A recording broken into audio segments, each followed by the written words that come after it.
Hello everyone, welcome back to Connect Study Point. और आज हम प्राचीन इतिहास के 11वां पार्ट डिस्कस करेंगे, जिसमें हम वेरी इंपॉर्टेंट अलग अलग स्टेट पीएससी और पीएससी में आए हुए प्रश्नों को हल करेंगे, जो आपकी आने वाली सभी एग्ज़ाम्स के लिए वेरी इंपॉर्टेंट होने वाले हैं। तो प्राचीन इतिहास आपका पूरा टॉपिक कवर हो जाएगा। शुरू करने से पहले अगर आप चैनल पर नए हो तो चैनल को सब्सक्राइब जरूर कर लेना, और वीडियो पसंद आए तो लाइक भी ज़रूर कर देना। तो करते हैं शुरू। और जैसे स्क्रीन पे आपके प्रश्न आता है, आपको वीडियो रोक कर आप पूरा प्रश्न ज़रूर पढ़ना, जिससे आप एग्ज़ाम में समझ सको। तो यहाँ पे पहला क्वेश्चन है, निम्नलिखित में से क्या हड़प्पा वासियों को ज्ञात नहीं था। अगर आपने पिछले वीडियो नहीं देखे तो ज़रूर देखना, आपके ये सारे डाउट भी क्लियर होते जाएंगे। तो यहाँ पे क्या ज्ञात नहीं था, तो इसका आंसर मैं आपको बता रहा हूँ। इसका है ऑप्शन डी, मेहराबों का निर्माण ज्ञात नहीं था। और इनको ज्ञात था, स्तंभों का निर्माण ज्ञात था, कूपों का निर्माण, नालियों का निर्माण, ये सब पता था, लेकिन मेहराबों का निर्माण नहीं पता था हड़प्पावासियों को। अगला, अधिसंख्य हड़प्पा स्थल स्थित है। कौन से क्षेत्र या घाटी में स्थित है सबसे ज़्यादा हड़प्पा क्षेत्र। तो यहाँ पे आपका आंसर है ऑप्शन बी, सिंधु घाटी सभ्यता बोलते हैं, इसीलिए इसको सिंधु घाटी क्षेत्र में स्थित है। अगला, सिंधु घाटी के लोग पूजा करते थे। यहाँ पे 4 ऑप्शन है, बताइए आप पढ़ के कि किसकी पूजा करते थे सिंधु घाटी के लोग। और इसका आंसर है आपका ऑप्शन बी, पशुपतिनाथ की पूजा करते थे, ऑप्शन बी। अगला, हड़प्पा संस्कृति में किस प्रकार की मोहरें सर्वाधिक लोकप्रिय थी। मोहरों की बात हुई है, तो ये अंडाकार, बेलनाकार, गोलाकार, चौकोर, किस टाइप की। तो इसका आंसर है आपका ऑप्शन डी, चौकोर। चौकोर मोहरें प्रचलित थी। अगला, निम्नलिखित में से किसकी पूजा हड़प्पा संस्कृति में नहीं होती थी। यहाँ पे नहीं होती थी बोल रहे हैं, तो आपको इसमें पता होना चाहिए कि किसकी होती थी।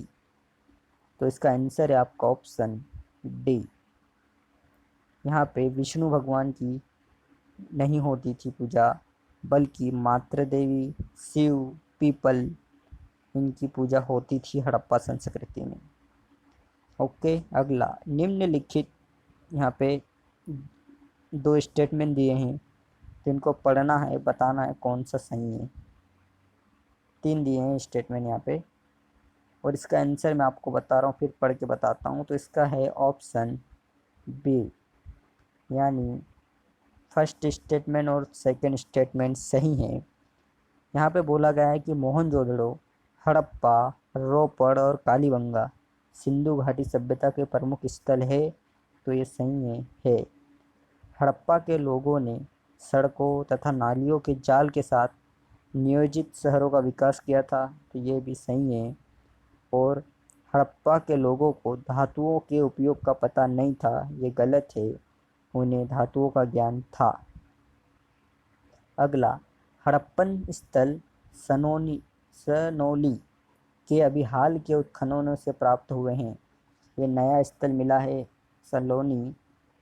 सनोली, और यहाँ पे क्या मिला था। और इसका आंसर है आपका ऑप्शन बी, मानव समाधान मिले थे यहाँ पर, ऑप्शन बी। अगला, हड़प्पा संस्कृति के बारे में निम्नलिखित में से कौन सा कथन सही नहीं है। तो ये चारों को पढ़ना है, फिर बताना है कि कौन सा सही नहीं है। इसका आंसर है आपका ऑप्शन सी, ये वाला गलत है। इसमें लिखा है कि इसमें मूर्ति बनाने की कला के एक माध्यम के रूप में लोहे के सबसे आरंभिक ज्ञात उपयोग का प्रमाण है, ये गलत है। सही क्या है, यहाँ पे इसमें दाईं ओर से बाईं ओर लिखे जाने वाली लिपि के प्रथम उपयोग का संकेत है। तो ये वेरी इंपॉर्टेंट है। हड़प्पा संस्कृति में दाईं ओर से बाईं ओर लिखे जाने की संस्कृति थी।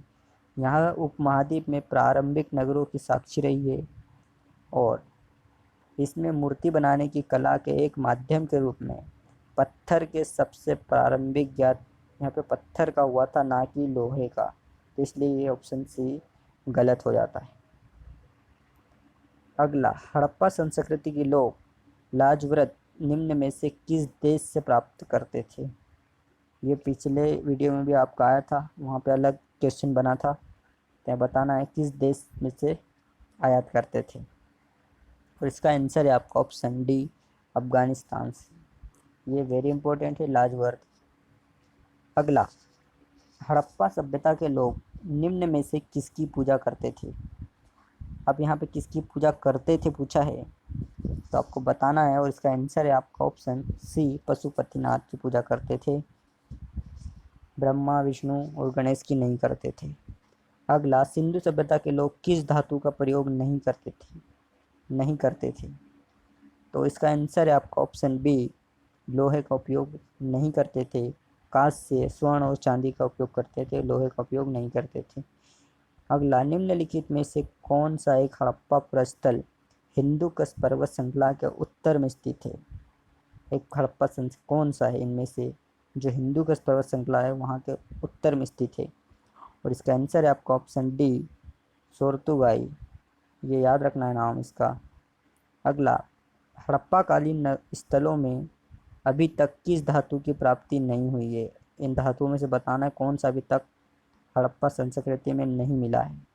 इसका आंसर है आपका ऑप्शन डी, लोहा प्राप्त नहीं हुआ है। चांदी, तांबा और स्वर्ण मिला है, अभी तक लोहा नहीं मिला है। हड़प्पा निम्नलिखित में से किस सभ्यता से संबंधित थे? मतलब किस टाइम पीरियड के संबंधित है? तो इसका आंसर है आपका ऑप्शन ए, सिंधु घाटी सभ्यता। ये संबद्ध है हड़प्पा निम्नलिखित में से। ओके, सिंधु घाटी सभ्यता। अगला, उत्तर हड़प्पा काल की ताम्र निधि संस्कृति निम्नलिखित में से किस एक मृद भांड प्रकार से अंतरिम रूप से पहचानी गई थी? तो ये 4 ऑप्शन है, और इसका आंसर है आपका ऑप्शन ए, गेरुवंडी मृद भांड। ये याद रखना, मृद भांड से संबंधित कोई हो तो गेरुवंडी आएगा। अगला, मांडा का पुरातात्विक स्थल जो भारत की सीमा के अंतर्गत हड़प्पा संस्कृति के उत्तरी छोर को चिन्हित करता है, किस नदी पर स्थित है? ये मांडा एक पुरातात्विक स्थल है, तो ये कौन सी नदी के छोर पर स्थित है ये बताना है। और इसका आंसर है आपका ऑप्शन सी, चिनाव नदी के किनारे स्थित है। अगला, सिंधु, चिनाव, झेलम और गंगा, ये 4 नदियां हैं। दिए गए कूट में से उत्तर का चयन कीजिए। तो यहाँ पे बताना है, इसका आंसर आएगा, मतलब ये जो सिंधु सभ्यता के संबंधित है ये भी, तो यहाँ पे आएगा ऑप्शन ए, सिंधु, चिनाव और झेलम के किनारे ज़्यादातर क्षेत्र थे, गंगा के किनारे नहीं थे, इसलिए ये इस टाइप से बना है। स्थापित सिंधु घाटी सभ्यता जिन नदियों के तट पर बनी थी वो थी, ओके, मतलब ये वही नदियाँ थी जहाँ पे सभ्यता तट पे बनी थी, वही क्वेश्चन है। हड़प्पा सभ्यता का उत्कृष्ट काल, तो ये आपको बताना है, और ये आपको पता हो तो इसका आंसर आप कमेंट बॉक्स में ज़रूर लिखना। इसका आंसर आपको अगले वीडियो में मिलेगा। इसका हड़प्पा सभ्यता का उत्कृष्ट काल बताना, इसमें इसका आपको अगले वीडियो में आंसर मिलेगा। तो ये था पूरा वीडियो, पसंद आया तो लाइक कर देना, और जिन्होंने सब्सक्राइब कर दिया उनको थैंक यू वेरी मच। मिलते हैं अगले वीडियो में, तब तक के लिए टेक केयर, बाय बाय।